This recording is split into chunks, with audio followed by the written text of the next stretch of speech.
መስከረም 1 ዘፍጥረት 1 ብለን በእግዚአብሔር ጸጋ የጌታን ቃል ያነበብን እስከ ጳጉሜ 5 ራእይ 22 ድረስ እየተጓዘን እንገኛለን። ዛሬ የምናነበው ደግሞ ትንቢተ ሚክያስ ከምዕራፍ 1 እስከ 3 ድረስ ያለው ነው። አብረን እናንብብ። በጌታ በኢየሱስ ስም አነባለሁ። ትንቢተ ሚክያስ ምዕራፍ 1 በይሁዳ ነገስታት በኢዮአታምና በአካዝ በሕዝቅያስም ዘመን ወደ ሞሬታዊው ወደ ሚክያስ የመጣው ስለ ሰማርያና ስለ ኢየሩሳሌም ያየው የእግዚአብሔር ቃል ይህ ነው። እናንተ አሕዛብ ሁሉ ስሙ፣ ምድርም ሁሉ ታድምጥ። ጌታ እግዚአብሔር እርሱም በቅዱስ መቅደሱ የሆነ ጌታ ይመሰክርባችኋል። እነሆ እግዚአብሔር ከስፍራው ይወጣል፣ ወርዶም በምድር ከፍታዎች ላይ ይረግጣል። ተራሮችን በእሳት ፊት እንዳለ ሰም፣ በገደልም ወርዶ እንደሚፈስ ውሃ በበታችሁ ይቀልጣሉ፣ ሸለቆችም ይሰነጠቃሉ። ይህ ሁሉ ስለ ያዕቆብ በደልና ስለ እስራኤል ቤት ኃጢአት ነው። የያዕቆብ በደል ምንድን ነው? ሰማርያ አይደለችምን? የይሁዳስ የኮረብታው መስገጃ ምንድን ነው? ኢየሩሳሌም አይደለችምን? ስለዚህ ሰማርያን በሜዳ የሚገኝ ድንጋይ ክምር ወይን እንደሚተከልበትም ስፍራ አደርጋታለሁ። ድንጋዮቿንም ወደ ሸለቆ ወረውራለሁ፣ መሰረቶቿንም እገልጣለሁ። የተቀረጹትም ምስሎቿ ይደቃሉ። በግልሙትና ያገኘችው ዋጋ ሁሉ በእሳት ይቃጠላል። ጣዖቷንም አጠፋለሁ። በግልሙትና ዋጋ ሰበሰበቻቸው፣ ወደ ግልሙትናም ዋጋ ይመለሳሉና። ስለዚህ ነገር ዋይ ብላ ታለቅሳለች። ባዶ እግሯንና ራቁቷን ሆና ትሄዳለች። እንደ ቀበሮ ታለቅሳለች፣ እንደ ሰጎንም ዋይ ትላለች። ቁስሏ እንደማይፈወስ ነውና እስከ ይሁዳም ደርሷልና፣ ወደ ሕዝቤም በር ወደ ኢየሩሳሌም ቀርቧልና።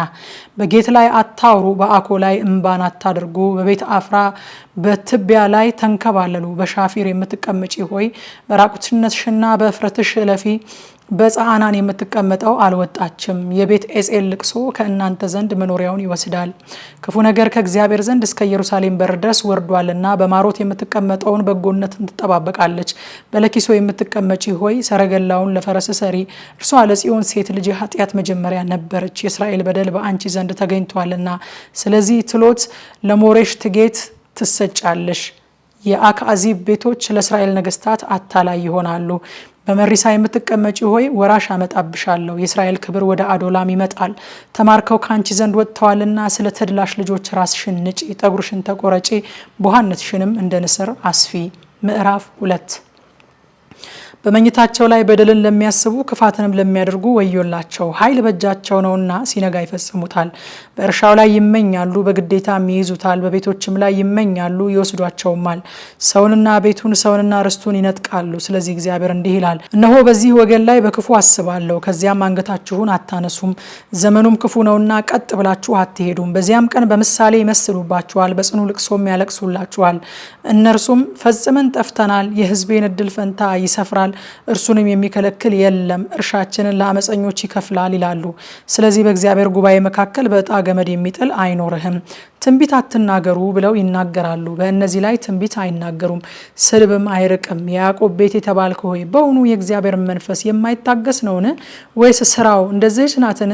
ቃሌስ በቀን ለሚሄድ በጎነት አያደርግምን? ነገር ግን ከቅርብ ጊዜ ጀምሮ ሕዝቤ እንደ ጠላት ሆኖ ተነስቷል። ቀሚስና መጎናጸፊያን ገፈፋችሁ፣ ሳይፈሩም የሚያልፉትን ከሰልፍ እንደሚመለሱ አደረጋችኋቸው። የሕዝቤን ሴቶች ከተሸለሙ ቤቶቻቸው አሳደዳችኋቸው፣ ከሕፃናቶቻቸውም ክብሬን ለዘላለም ወሰዳችሁ። በዚህ እረፍት የላችሁምና ተነስታችሁ ሂዱ። በርኩሰት ምክንያት ክፉ ጥፋት ታጠፋችኋለች።